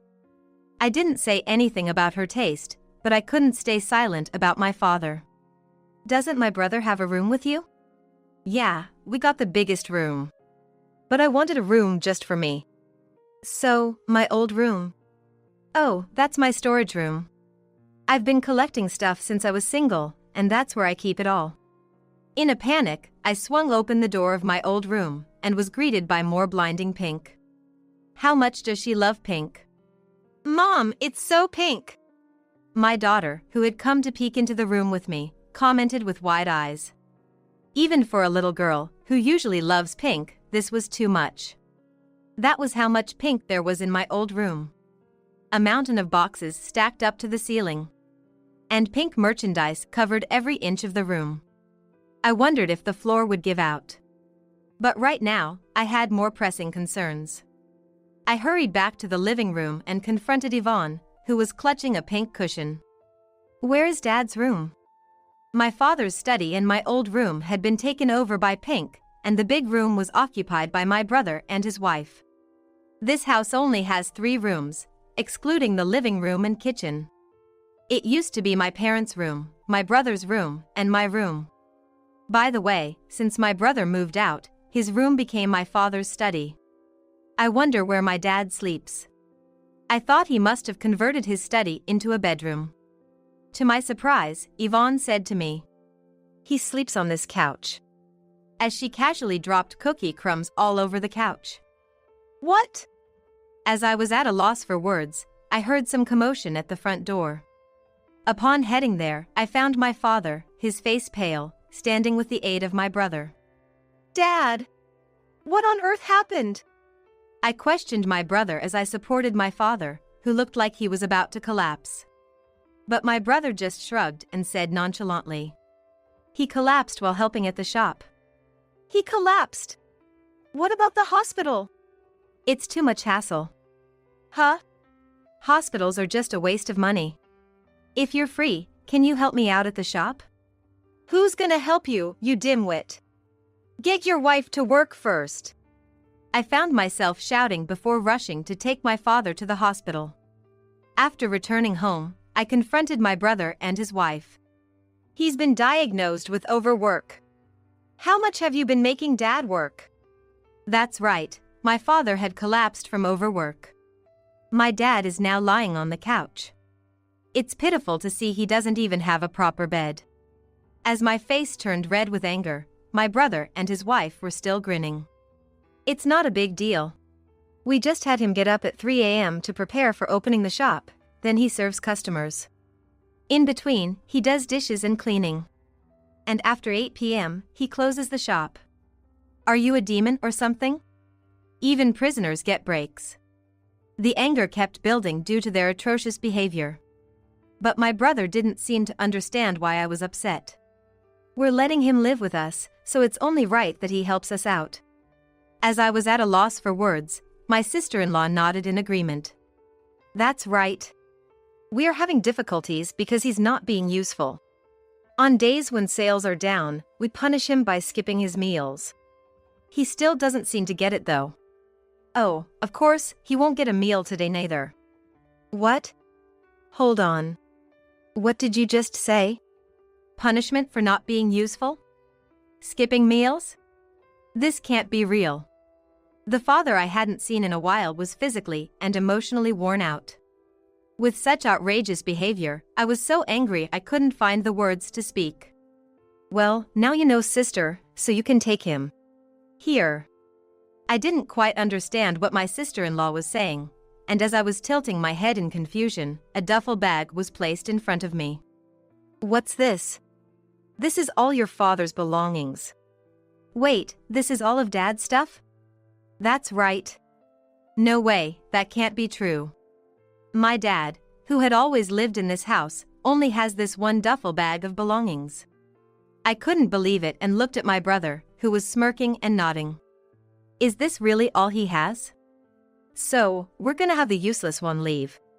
What? My sister-in-law's words left me speechless, and my brother agreed. Yeah, it's troublesome to live with him any longer. Since he's not useful, you should take him in, sis. Just as I was about to explode with anger at their outrageous behavior, a cheerful voice echoed throughout the room. Huh, Grandpa's coming to live with us? Yay! My daughter, who had been occupied by my husband, had surprisingly been listening to the conversation. Confused, I asked my daughter, "Do you want to live with Grandpa?" Yes, I want to live with Grandpa. She's just a little girl. She probably doesn't fully understand the situation, but her words gave me the push I needed. I looked at my husband, who was holding our daughter. Honey. He must have understood what I was trying to say. He quietly nodded and said, "Yes, let's do that. Let's take in your father." Thank you. Our family is by no means wealthy. Our ramen shop business isn't going well, and my part-time job doesn't bring in much income. Our lives will definitely become tougher. Still, I can't bear to leave my father in his current state any longer. Dad. I gently spoke to my father, who was lying down. Let's go home together. As I said this, my father, with barely opened eyes, said, "Thank you. It feels great to finally get rid of the dead weight." My sister-in-law threw these words at us as we were leaving. Ignoring her harsh words, we took my father and went home. I was filled with anger and regret. I was upset about losing my childhood home, and even more upset with myself for trusting my brother. I'm sorry, Dad. I had no idea that my brother would turn out this way. Even though my brother has always been irresponsible, he used to be better. Sure, he had his rebellious phase where he clashed with our parents, but I never thought he'd stoop this low. However, my father shook his head with a feeble smile. Don't worry about it. It's my responsibility for raising him to be this way. And I was the one who pushed myself too hard in order to help my son. I couldn't hold back my tears at my father's kindness and said, You don't have to work anymore. We don't have much to spare, so we can't afford luxuries, but you can rest. I can't take on more shifts at my part-time job because I still have my toddler daughter. But once she enters elementary school, I'll increase my hours. If possible, I'll even aim to become a full-time employee. There's so much more I can do for my father and my family. I'm gonna work hard. Thank you. My father smiled warmly at me as I clenched my fist. For a while after that, we had peaceful days. My father regained his health thanks to the much-needed rest. He now spends time with my daughter. My daughter is thrilled to be living with her beloved grandpa. Even though life was hard, I had no regrets about bringing my father into our home. He tried to give us his pension to help with our expenses, but I refused. Apparently, my father doesn't have much savings left. Apparently, my younger brother and his wife had been seriously milking him for money for living expenses. What's that about? I guess that's why he said he was worthless, because he'd been drained to the point of destitution. Really a ridiculous couple. Days continued to pass peacefully, but gradually changes began to appear. The changes came to my husband. Specifically, they came to my husband's restaurant. Lately, we've been getting a lot of customers. My husband muttered one day. Really? That's a good thing, isn't it? Well, yes, but...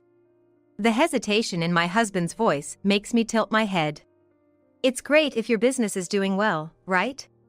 I think the taste has improved because I'm constantly researching, but I feel like there's something more to it than just that. What do you mean? I don't know. I have no involvement in the store, so if my husband, the owner, doesn't know, there's no way I can know. I wonder what it is. The conversation ended there, and I told my father. Dad, I've got a part-time job tomorrow morning. Can you have lunch at the restaurant? Sure thing. My father, who is fully recovered, still has a healthy appetite. On days when I can't prepare lunch, he eats at my husband's restaurant. My husband seems to be considerate and tries not to make the meals too greasy, but my father seems to really like the original taste. And he's even paying for his meals. Even if I refuse many times, he won't listen, saying, It's not good to mix business and personal matters. If you're proud of what you're making, you should accept the payment properly. So now my husband seems to accept the payment without arguing. And then the next day. My husband came home when I was putting our daughter to bed, and as soon as he entered the door, he shouted, I've figured it out! What have you figured out? The reason why the restaurant is thriving. What was it? Well, that person did this and did that. What's the result of all that? Hey, speak clearly. You too. Let's both calm down for a moment. He seemed to calm down after gulping down the cold tea I had brought him. Sitting on the sofa, my husband began to talk about what had happened that day. Today, in the afternoon when the restaurant was less busy, your father came in. And as soon as he came in, people started gathering around him. Huh? Your father is a god of fortune. What? What are you talking about? My father is just an old man. My husband continues. I asked some of the regulars. Yeah. Apparently, they really like your father's life advice. What? I was always too busy with food preparation and cooking to notice, but it seems that your father has been answering the customers' life questions. What's all this about? Apparently, the story goes something like this. My father had become a familiar face to the customers because he frequently visited my husband's restaurant. In fact, my father is a retired teacher and has a way with words that carries quite some relevance. By chance, a certain white-collar worker once shared his complaints with my dad. My father, while eating his meal, advised him, and apparently the man made a successful career progression after that. Huh? And hearing this story, a part-time worker asked to have a lunch with your father for consultation. They talked while eating our chili bean stew, and thanks to his advice, this part-time worker was able to become a full-time employee at the company he wanted to work at. Really? Another female customer shared her relationship issues with her unfaithful boyfriend over hot sandwiches with him. Okay. Now she's the wife of an Arab oil tycoon. You're kidding, right? Well, actually, she ended up happily together with a new boyfriend. A legend was born that consulting with my father while eating our menu leads to a turning point in life. What is this person even talking about? I cast a skeptical glance at my husband who's feeding me this dubious information. Just then, my freshly bathed father appeared and I decided to ask him directly. Hey, Dad. Did you give advice to anyone today? Oh, well, I guess so. Perhaps because I'm getting on in years, people find it easier to talk to me. What did they talk about today? Let's see, a troubled father of a shut-in son, and a university student who was about to be held back a year for failing a course. You're kidding me. Apparently he's been giving advice, that much seems certain. Based on what he said, I didn't see how either of those situations could be easily resolved. I went to bed that night still half-doubting the whole thing. But then, a few days later, I've got the investigation results, said my husband with a solemn look on his face. All right, I'll listen to your urban legend. What is it? The father of the shut-in son whom my dad gave advice to the other day said his son has started going out and even got a part-time job. He was in tears when he came to tell us. Really? He said he talked it out with his son exactly as father suggested. And then there's the university student who was supposed to repeat a year. Well, if the decision's been made, he can't do much about repeating a year. Maybe he regained his spirits and got motivated again? He was able to move on to the next grade. What the hell? Apparently, he had failed a course taught by a very strict professor, which was causing him to repeat a year. But he went to the professor's office, passionately argued his case, and in the end, his paper was accepted and he happily advanced to the next grade. That can't be. I never went to college, let alone high school, so I'm not sure, but isn't that how college works? Well, whether it's accepted or not depends on the professor, I guess. And so, my father's reputation skyrocketed. By the way, there was a guy who came just to seek advice without ordering anything. How rude! To sit in the shop without ordering anything, he must have nerves of steel. Well, your father didn't really give this guy any substantial advice. It seems the guy's situation ended up even more dire. So, in other words, yeah, he is amazing. No, not that. It's not your cooking that's getting the rave reviews. You really had to say that? Hearing the harsh truth, my husband looked utterly dejected. But I mean, if the food wasn't good, they would just order the cheapest dish or just a drink. Since they're ordering properly, it must taste decent, right? At least decent. Regardless of the reason, my husband's shop began to thrive. Of course, customers continue to come even when my father isn't there, so it must mean the food is good, right? Good job, honey. Just as everything was going well, an unexpected event occurred. A storm has arrived. Namely, my younger brother and his wife. This happened by chance when I took a day off from my part-time job and went with my dad to my husband's restaurant. Despite the fact it was before opening hours, the door abruptly swung open and someone yelled, "Give me back my dad!" as they stormed in. My brother confronted me, venting with raw anger. I saw it online. Your business is booming because of Dad's life counseling. Even when Dad helped at my place, our sales were terrible, and now we're almost going under. What's with this difference? He demanded. You were pushing all the work onto Dad. How could he give life advice while busy with that? I retorted. Struck by my words, my brother faltered. At that moment, his wife stepped forward, pushing him aside. We won't make him work anymore. He just needs to sit and give life advice. Look, my father-in-law would prefer to live in his own home, right? We came to pick him up, so let's go home. she said assertively. How unreasonable. They practically threw him out, and now they have the nerve to turn the tables like this. It's outrageous. As if we'd ever hand Dad over to those two devils. As I was about to respond in kind, it was my dad who stopped me. He put his hand out in front of me, indicating I should hold back. He then moved to stand in front of my brother and his wife, who were now silent. Dad spoke quietly. I understand what you've asked for. If things continue like this, your restaurant will surely go under. So, you should give life advice in our restaurant. My brother started. Let me be clear. Dad interrupted. Those who come for advice primarily want to eat at this restaurant. But your place, a cafe? It's no good, absolutely no good. But that's not. My brother tried to argue. It's true. Dad continued. Did you ever train anywhere to learn how to brew coffee? We thought we could manage by watching some online tutorials. My brother replied sheepishly. Yeah, that much is clear. Your desserts, like the cakes, are also pretty dreadful. It's no wonder sales are dropping and you're on the brink of closure. But, stunned by Dad's critiques, my brother fell silent. He tried to argue, but couldn't find the words. Don't disrespect your work. Dad chided him. Yes. My brother replied, crestfallen. How can you expect to have any customers if you're this casual about everything? Conversations are based on customers coming to enjoy a good meal. No one would come to your place since it's so dreadful. Dad stated. The statement must have been spot on. My brother was at a loss for words.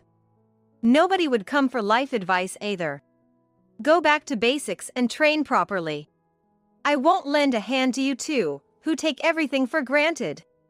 He scolded them. With my brother and his wife not being able to reply, Dad shouted once more. Don't disrespect your work. After that, my brother and his wife left, unable to keep up with my father's momentum. It turned out that they left after talking to Dad without eating anything at my husband's restaurant. So, what happens next? Well, they say that giving advice without any food makes things even worse, right? It seemed that my brother's restaurant closed down without much ado. The debt they incurred when opening the place not only remained unpaid, but continued to pile up beyond their capacity to repay. My dad, in his kindness, gifted them our old family home as a parting gift, but even selling that couldn't cover their debt. It seems they're now living a life of extreme poverty in a rundown apartment. It turns out that not only my brother, but his wife, too, were in debt. I can only imagine the hardship those two debt-ridden souls must be going through. In contrast, my family and I are leading a prosperous life. My husband's restaurant is thriving, and I've quit my part-time job to help him out. It's pretty tough, but it's a joy to see my husband working so hard up close. Our spry dad helps us out by taking care of our daughter when we're busy. He doesn't give life advice much anymore, but customers still come, which makes us really happy because it means my husband's efforts are being recognized. Today, my husband is again cooking expertly in every ways. And when he cooks, the steam dances up, joining in a dance with the